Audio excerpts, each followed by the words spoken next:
Салюте сейчас идут как раз туда, там сбор масок, очередное пиршество красок, но не из-за этого, конечно, снимаю. Это самый классический вид Венеции, по-моему, самый часто снимаемый.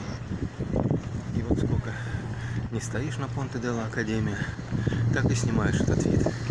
Самый красивый, конечно, в обратную сторону, но сейчас там солнце, его все равно плохо будет видно, хотя попробуем.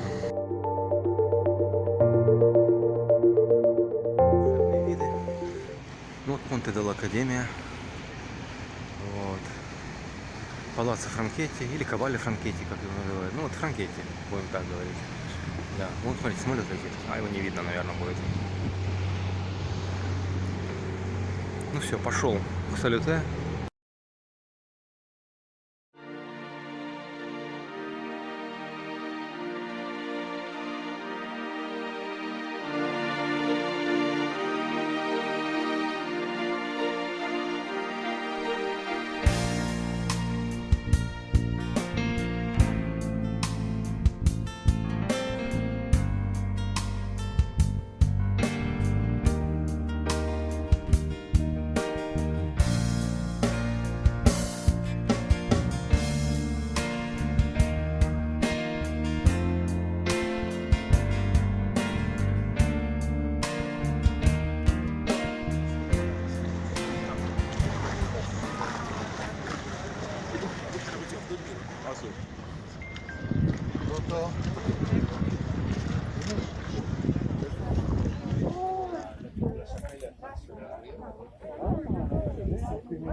Thank